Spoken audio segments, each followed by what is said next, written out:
The messed up part was I'm like upgrading my equipment every time like I do the next show because I want to turn this whole thing into like a studio thing. And I got these new headset and I got this mic and all this equipment and I was so excited. I set everything up and the internet thing blew out. So I was like, damn. And then so I didn't even get a chance to set that up. Anyways, we are on show and we're live. Let's go. All right. Hello. Good to be here. I am so excited to see you because one of the things on my show is that I only bring people that I have a personal relationship with, like I know them in some capacity, because I want to keep like an authentic, genuine sort of like a validation that I know this person and I know that what they do. With you is different because we haven't known each other ever. This is the first time we're talking, Right. but I feel like I've known you for years because when I got into astrology, I was studying my own moon sign and I ran into Scorpio moon and I was searching and reading about it and then I landed on your video and I was like, how does this person know so much about me? you know? And since then I became a fan. So every time I would speak to anyone about astrology and look at their birth chart, I would send them your videos to kind of understand how they are. And then one day I was like, you know what? Why don't I just talk to her? Because I have all these questions. So I reached out to you and welcome on the show. Thank you so much.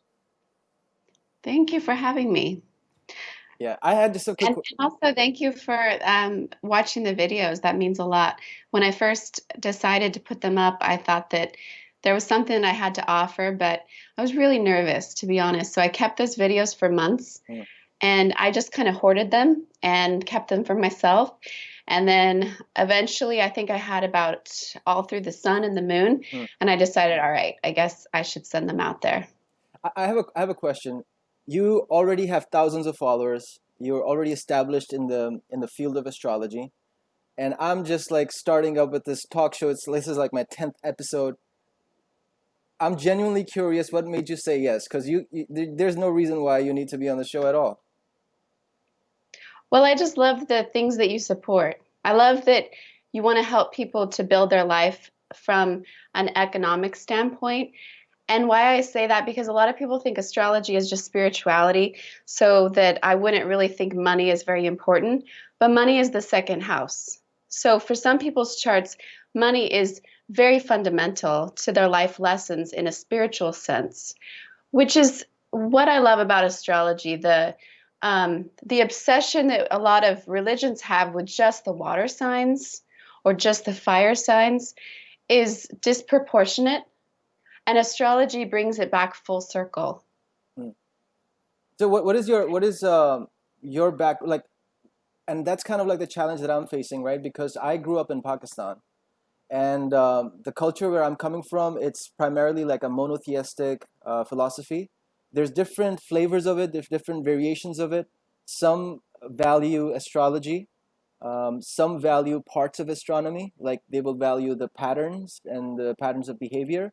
But almost all of them don't look at, and I subscribe to one of those philosophy, where I don't go to, like I value the pattern part, like the trends of behavior part, but the future telling and the fortune telling, that one I'm not totally sold on yet.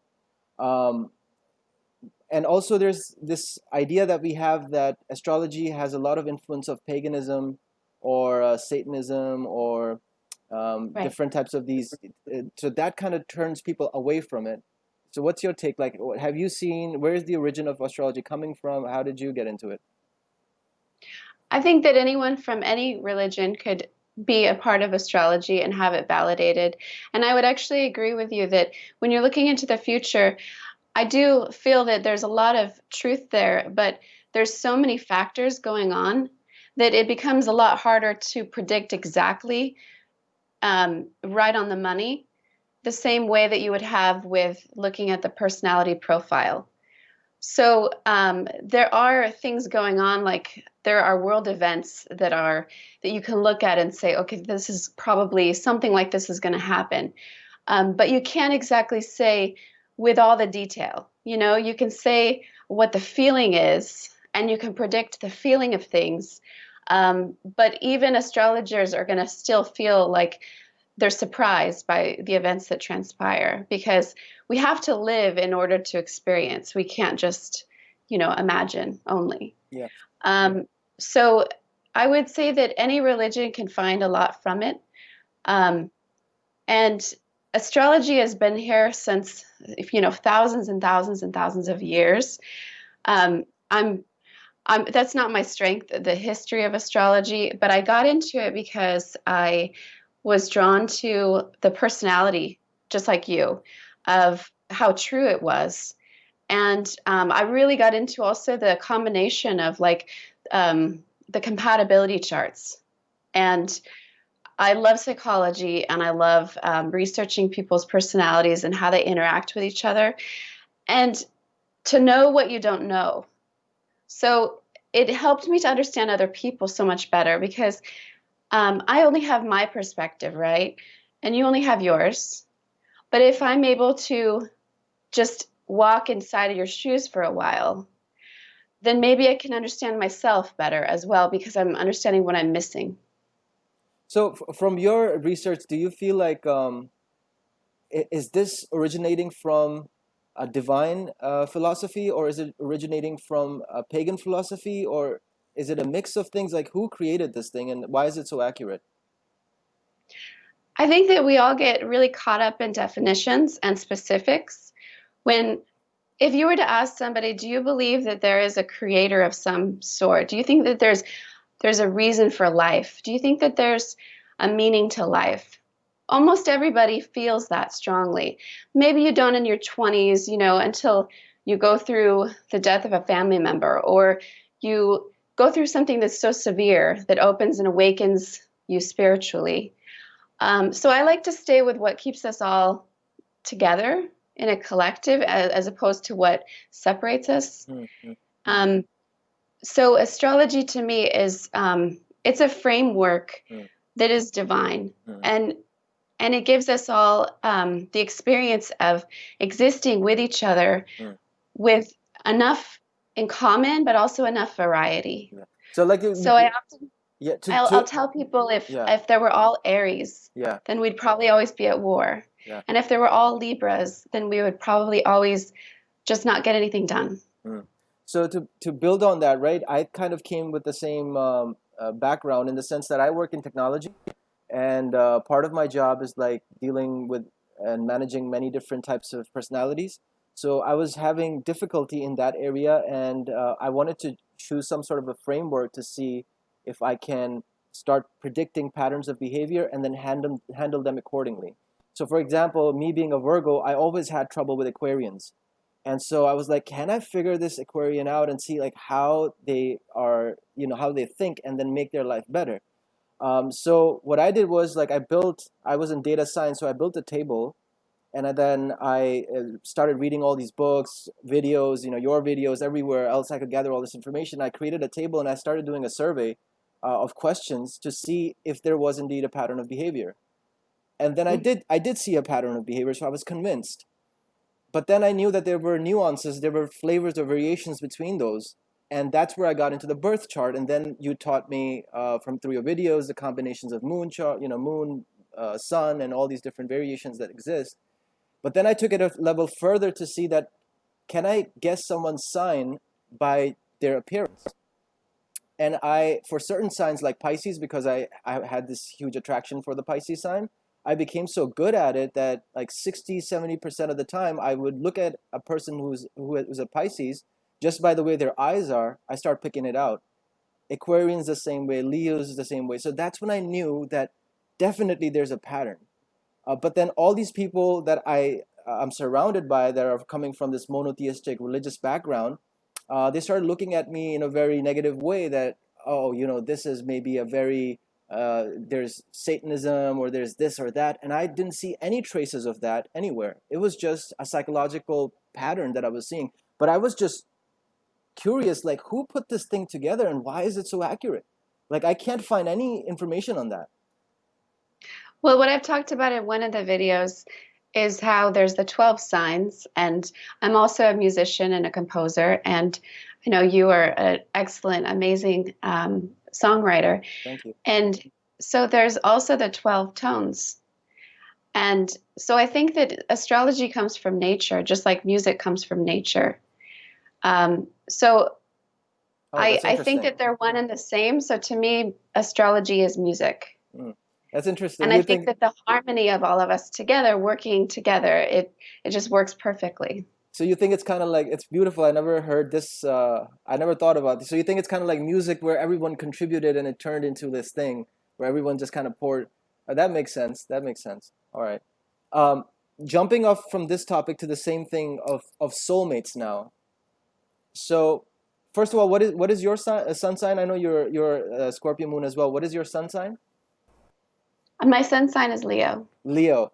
So, wow, Leo and Scorpio. That must be a really interesting pattern. But how do you find a soulmate through your birth chart? Is that even possible?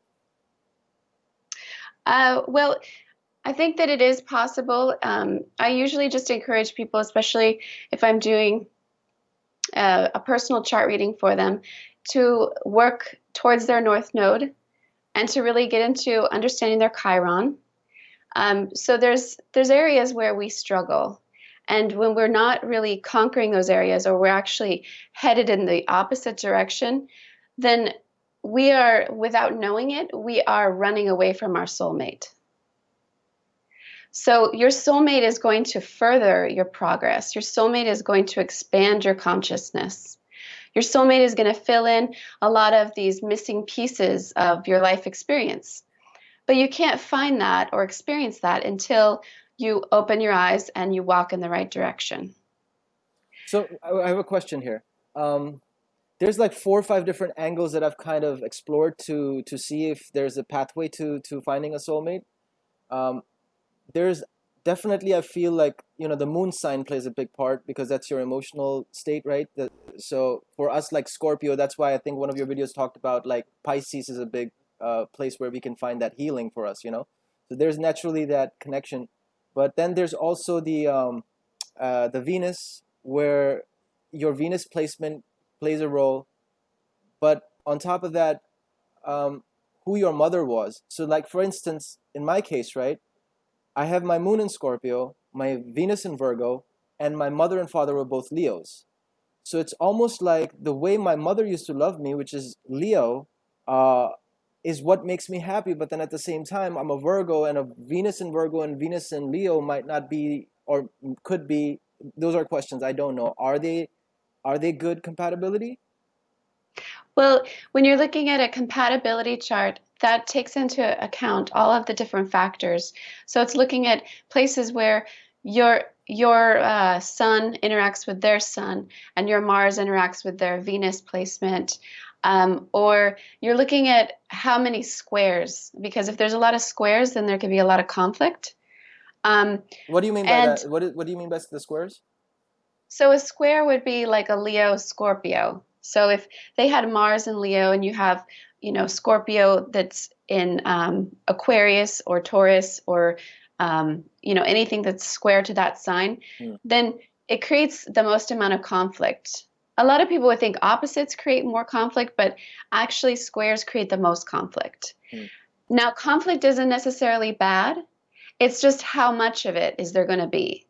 So I could look at a chart and I could say, wow, these two people are going to learn so much from each other, but they might actually hate each other after the relationship is over. Hmm. And then I'm thinking, okay, I don't know if they're still married. I don't know if they're getting divorced. I don't know if they're just starting to date, but I really hope they're at the end of it because I don't want to break the bad news. Yeah, that's Um, funny. and then I could look at another chart and I could say, oh, they're going to be best friends. Right. Maybe the passion is a little tricky because actually squares help with passion.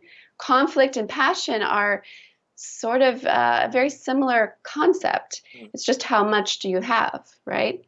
So when you have somebody who you don't see eye to eye with, you can have a very intense relationship with them. And then when you have somebody who you do see eye to eye with, you could have kind of like we're best friends, but we almost become roommates at a certain point. So when you see somebody's birth chart and you're trying to find out if they're compatible to you, do you go straight to the North Node? You look at the Moon sign or the Venus or the Sun sign? What are some of the things you look at to determine quickly? Okay, this is going to be a good match or not? Well, it depends on what you're looking for. So I can tell you what it's going to be like. I could tell you the experience of this romantic relationship, if it's going to turn into more like friendship, if you guys are going to be great parents together, if you might actually start a business together. Um, but I'm not going to determine if that's the relationship you want or not. Mm, You know what I mean? Some people want conflict and they want a lot of it. mm, And other people would rather have just friendship and a great kind of camaraderie than they would like the greatest sex life or whatever. mm, So that's for everyone to decide. But then, as far as men go, if you're looking for significant indicators in your chart of what you're looking for, yes, you will look at your moon sign. You would also look at anything that you have in the seventh house.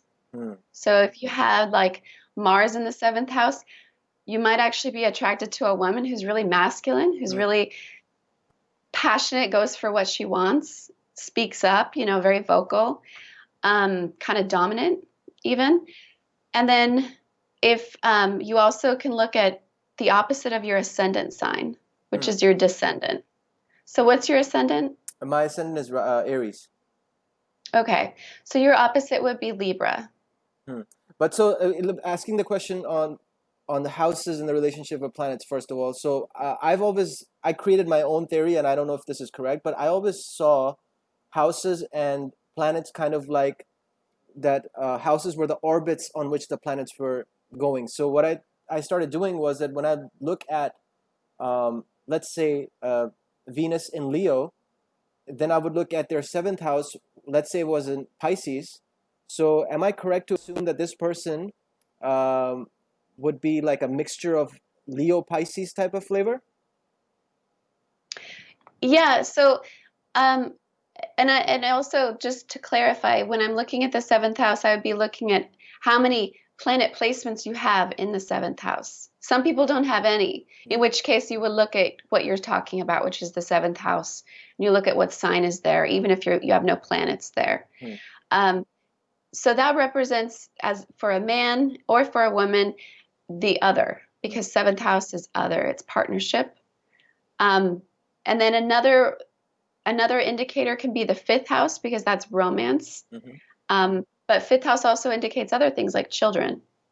So in addition to your romantic partner, it can also indicate the children you're going to have and the kind of dynamics between the children. Mm. So it's kind of like mixing colors, not just like you're putting, creating the picture of what a home life would look like, and the love part, the family part, the children part, and then putting all those colors together to see what that.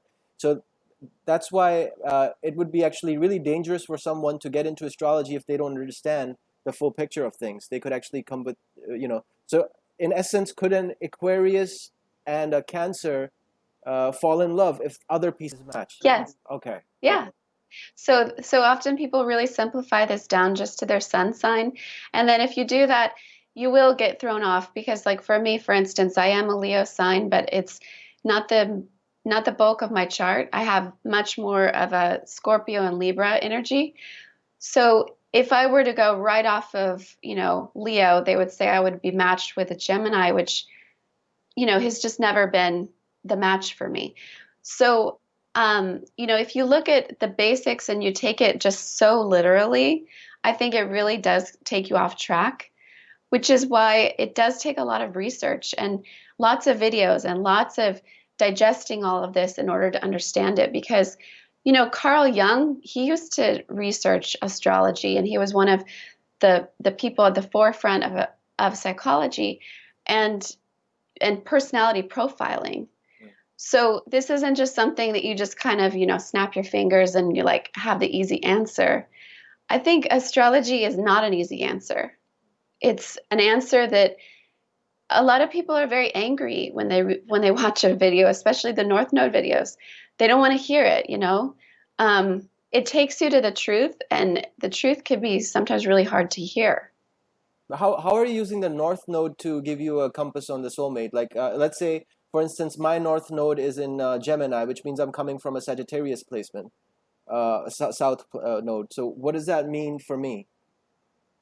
Well, what it means is, first off, where if you're headed towards your North Node and bravely going in that direction, which you are right now, because you're reaching out to people like me and you're having conversations and you're being this mercurial communicator, right? To spread information, which is what Gemini is all about. Being open-minded as well. If you take on all of those traits, then you start to attract the right energy for the soulmate to come into your life because you're looking at the future and not staring into the past. Right. Yeah. So that's the first step.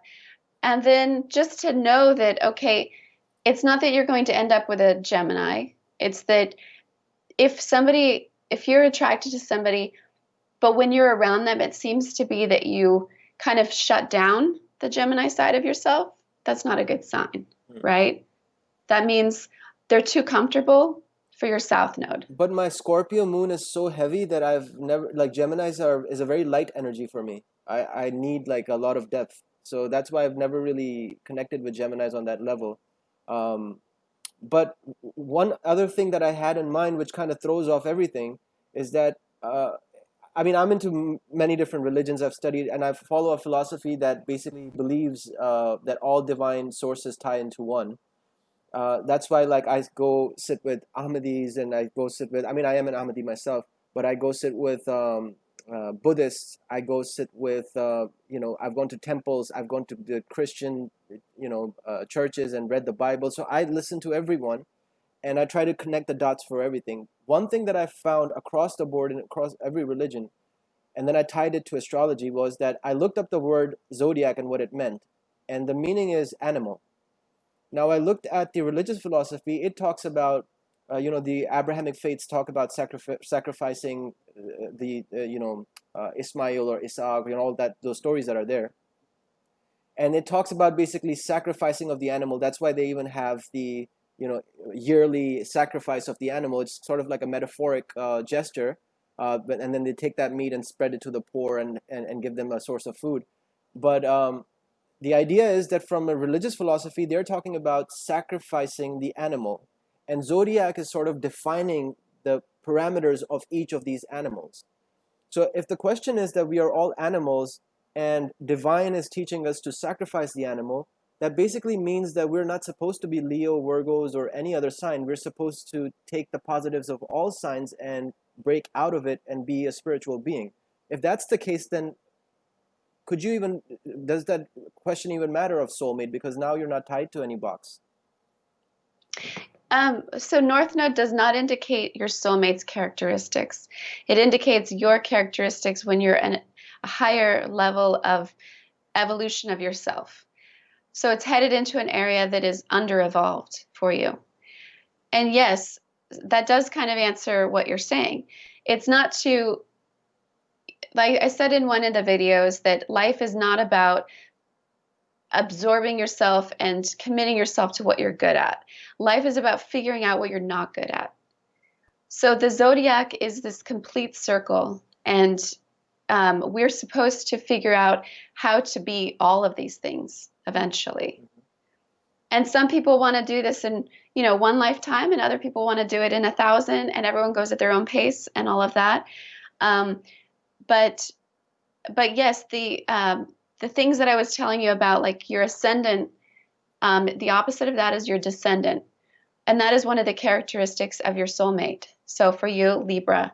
So the ascendant sign is kind of how you view the whole world. It's like you see it through a filter, and that's your filter, right?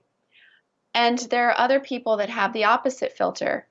And so that gives you what you're not good at. It gives you the other, which is the opposite. So it counterbalances.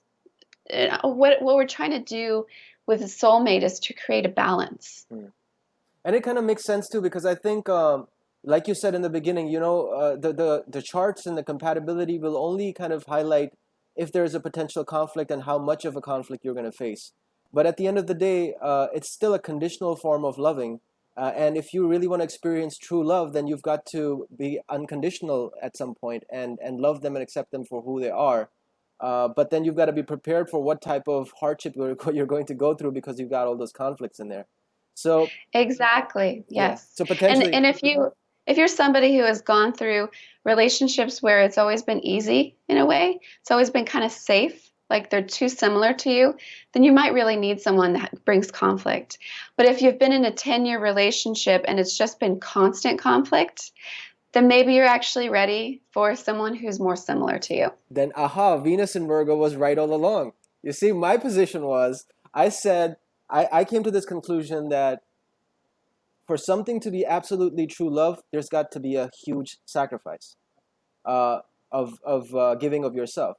And that's why I'm like so turned off by love as a topic, because I feel the world we live in, it's a marketplace, and the one who presents Yeah. the best deal gets what they want.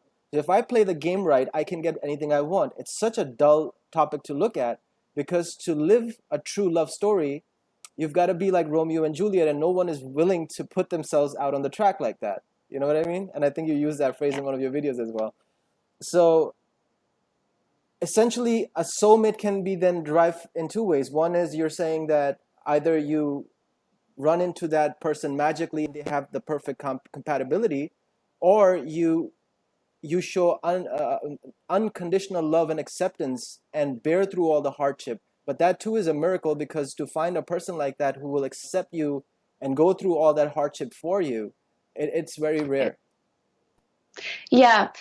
I tend to find that people that have worked on themselves first are much more likely to find the soulmates and the chart compatibilities. That when I look at all of these moving pieces, I say, yeah, there's a great compatibility, there's a great future here. But then the people that have not done all of the work as much are more likely to find conflict, because in a subconscious way, they are looking for conflict. So we can either deal with the issue head on, or we can deal with it on the back burner. Hmm. And the way to deal with our own progress on the back burner is to put it off onto somebody else, like a soulmate, Hmm. and say, you push me towards being better. I'm not going to do it myself. And I will fight you every step of the way. Right. Which brings me to a related topic. I have a best friend, and I think it's episode 8 or 9. If you want to check him out, his name is Rashid, and he was, had a great job, everything, quits everything. He's a Buddhist monk in Nepal, and we talked to each other. And just before this call, I was actually having a conversation about him about the same subject, and he was telling me that he doesn't feel the need for a relationship anymore, and then he's able to experience the happiness through the meditation and uh, through the self development that he's doing, right? So that in some cases, a soulmate doesn't always, and that's a question. A soulmate, does it always have to be a person, or can it be like in my case? I had given up on it, and sometimes I wonder if my music is my soulmate, and that makes me happy. Could it be music, or could it be God, or could it be something else, or soulmate is always going to be a person?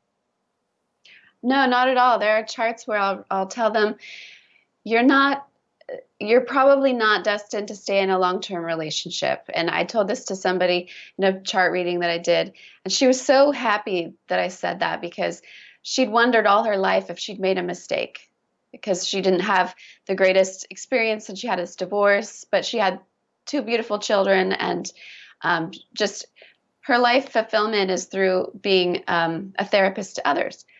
Um, so that was her, like going it alone was her mission, and she did it. And to have somebody validate that for her, and to not push this agenda of like there's only one way to live a life that's full and complete. And that also goes for people that don't have children.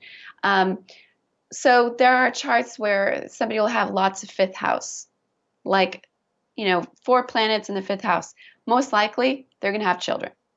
And if they don't have children, they're going to create a lot of art, a lot of music, or a lot of painting, or something like that. Hmm. And then there are other people with a lot of 12th house.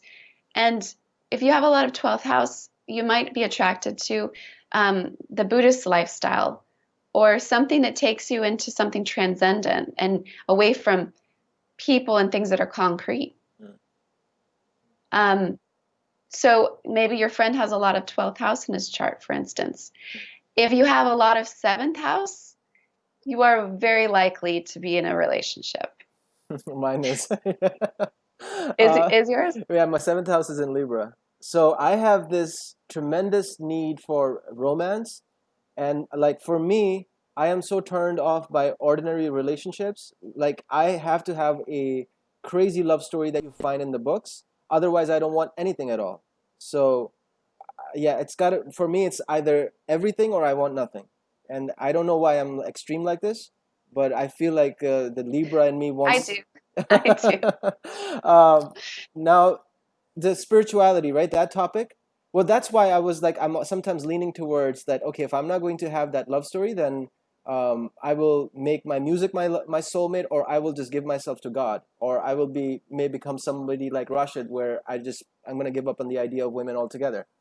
And so my question here is, what does astrology say about God and the creator? Not God in the sense the way English word puts it, but the understanding of a higher intelligence or higher being or something that's beyond that we don't comprehend completely through our intellect. How does astrology look at it? Well, astrology doesn't exactly specify, but it does look at life in terms of past lives and future lives and an eternal perspective. Um, and somebody asked me, well, I don't want to like keep living in the same planet over and over. That sounds horrible. And I said, well, what makes it sound like you're going to be on this planet? Just because you have multiple lives doesn't mean you're going to be reborn to this planet. Um, so it's just the idea that life is eternal, life is constantly progressing, and we're constantly learning and moving forward.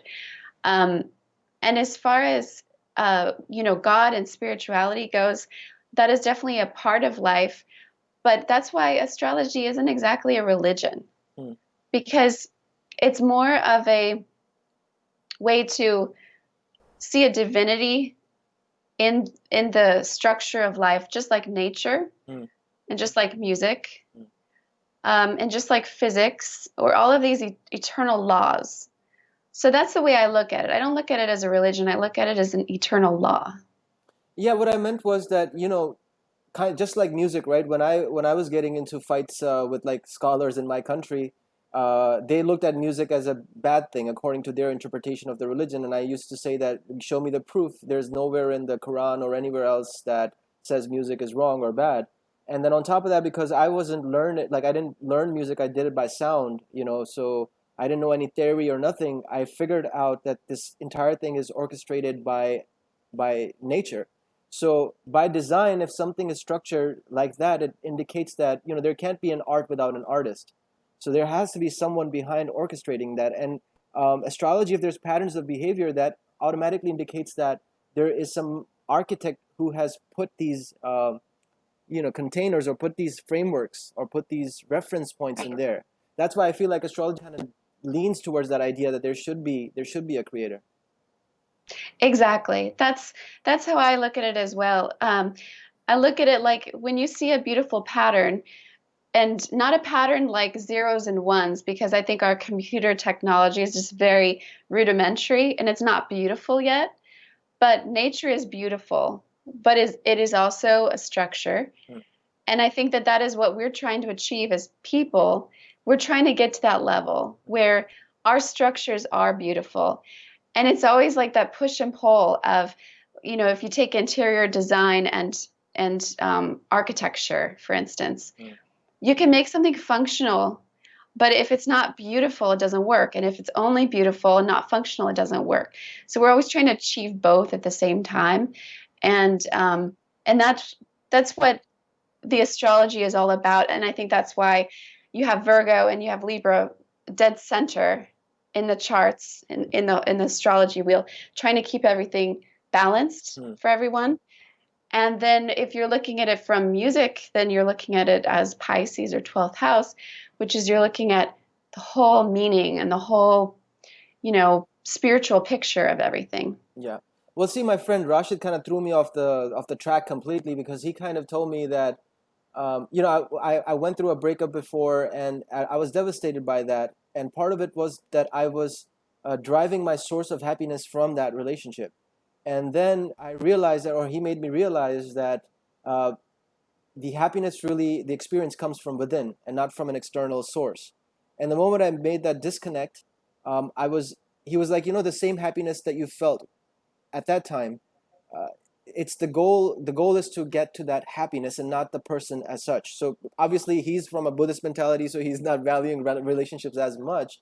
But that brings me to the next question, that from your research and your point of view and everything that you looked at, um, what is the purpose of life? And I know it's a hard question. And secondly, if it's happiness, then how do we get there? How do we achieve that state of happiness? Well, the purpose of life, I guess, is very complex, but it's also very simple. The purpose of life is evolution. That's it. It's just to evolve. The hard part about that is to know what we've already evolved into and what is still possible. And it's just that same idea of we don't know what we don't know. Hmm. So that's where learning a lot about your astrology can really help you. Because if you look at it and you have no Aries at all, you have no Aries planets, you have no Aries as far as first house, then it's a clue in like maybe I am underdeveloped in standing up for myself and for knowing what I want and for even knowing that passion, that spark, and having that spark. So working on being a little more instinctual Hmm. might be something. If you don't have any Libra or you have very little Libra, then that's a clue in that you're really probably not very good with relationships. You're really probably not very good at picking up on social cues and knowing what the other person's trying to tell you. Hmm. So listening, you know, calming your mind, stopping the black and white judgment, and just trying to just listen and hear people for a while. Hmm. So you were about to say something? Well, go ahead. The purpose, or the in terms of bringing it back to ground again, uh, how do you what do you look at in the birth chart to help somebody, like, oftentimes Pisces people, or people who have Pisces in their Saturn or something like this, they seem lost about career, like they don't know what they want to do, they don't know what that makes them happy. You and I were kind of lucky in the sense that, our Scorpio moon side is just so strong, we know exactly what we want to do and we just go all out in it. So music, or whatever it was. But how do you help other people kind of find, what do you look at, and how do you help them find their purpose in life? Well, sometimes Pisces means that you should be lost. It's like the wanderer. If somebody has a 12th house moon or they have a Saturn in Pisces, then part of their life is to experience the non-concrete. And this might attract them. A lot of people that have a lot of Pisces are attracted to working in hospitals or being surrounded by the moment, where people are kind of lost and alone because they feel lost and alone. Hmm. And, you know, and also that kind of idea of healing and um, isolation, or they might be attracted to the Buddhist kind of lifestyle, letting go of all possessions and just experiencing what it is to meditate and to, find a oneness. Pisces is trying to be part of everything all at once and part of everyone at the same time. So they're not likely to really absorb themselves in one partner. Hmm. They're more likely to try to want to connect to a tribe or like a spiritual group that they can kind of meditate with, or just sort of, like a spiritual family. My last question, I mean, thank you so much. We've covered so many different ideas and topics, and there's a lot to think about. But I wanted to conclude on, I feel, maybe I might be wrong, but I feel like Scorpio moon is one of the toughest placements to have. I've gone through hell and back, and I've learned a lot from it. I've figured out ways to convert pain into power, and I know you have the same. So I wanted to know and learn from you on a personal level. How did you deal with because I don't want to live continuously like this, where I'm taking everyone's pain and converting it into power. It's very draining for me. I want to experience bliss now. I want to be happy, and I want to, it's good to have the dark side, but I don't want to continuously be drowning in it. So what have you done to come out and fill yourself with light, and how do you sustain that? Well, one part of it is to know that, people will tell you Scorpio isn't just about the dark side, it's about intensity. So we mostly talk about Scorpio as far as the dark side because that's the one that gets more attention. That's the one that's more obvious. Um, and it's the one we connect to first. But then once you absorb yourself in that, then it's to experience the other side of Scorpio, which is the intensity of that bliss. And I think a lot of Scorpio moons do have the capability for a great love, like you're saying. Something, you saying, I don't know the reasons why I am all or nothing. Well, Sagittarius South Node is very all or nothing. They're so courageous. They don't do anything halfway, and they're completely, utterly honest. And also, Scorpio moons are so intense. Their feelings are just very, intensely dark or intensely bright. So it's to experience that brightness of Scorpio. And there's different ways to do it. But most likely you will be on the path of a soulmate because eighth house is seeking out another. Well, I have created a song. I don't know if you saw it, and I left it out in the universe. It's floating out there. So I've employed every strategy, but it hasn't worked so far. So now I'm starting to turn my music into my soulmate. That's my next plan. So I would say for you in particular, the soulmate is part of that Scorpio moon healing. Yeah, Scorpio moon healing. Yeah, it's been tough. It's been tough because I changed my religion, and like all my friends, family, everyone put me through hell because of that. And so I recovered and I maintained and I built relationships back, but I just I developed such a harsh, like darkness became such a harsh reality for me, that Uh, I see the truth in people, like I know that how reality really is, and people can say, like, they say talk is cheap. I know how cheap talk is. So that's why, like, yeah.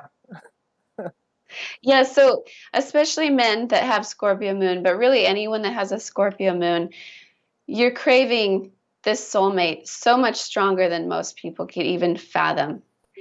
And that is a part of your destiny. And it's a healing because, a Scorpio moon in the video, I talk about how it comes from a past of being hurt deeply by somebody and being wronged. And so the only way to turn that into brightness is to really heal that injury, to experience a love where you are completely intertwined and where their emotions are your emotions and your emotions are their emotions. So it's like a almost unreal kind of soulmate. oh yeah. So I think that you know that already, which is why you wrote the song, which is you already have a feeling that you're not destined to be the Buddhist monk. Yeah. But you're intrigued by other people's way of finding their answers, and all of us have different answers, which is what I love about astrology. Yeah, I'm kind of like pissed off at my soulmate now. Like it's almost like I'm like, you know what, hell with you. I'm just gonna do something else. But thank you so Lisa, thank you so much for your time. Do you have any major projects or something coming up soon that you'd like to share about? Maybe people can check it out. Yeah, so during this whole kind of lockdown thing that has been going on, I did a couple of videos that are about the current situation. So even if you're not in astrology, you might want to check that out. The most recent two videos that I did are dealing with current topics, If you can and that send me might be if you can send me the links, I'll put them in the description so people can check them out. okay. All right. Sounds good. And this Sunday, I have a bunch of my friends. We're gonna. I wish I could show you. I have a really beautiful tree right outside of my house, and we're setting up 5, 6 of us, like piano, drums, bass, everything. And we're gonna jam, and I'll put it on Instagram Live. So if you have an Instagram account, Sunday 7 o'clock, we're planning to jam. You can come check us out. Very cool. Yeah. So, Add that to the link too. so Lisa, friends now, first time. Fist bump. Fist bump. All right. Thank you so much for your time, and hope we stay in touch. Sounds good. Take care. Take care. Bye bye.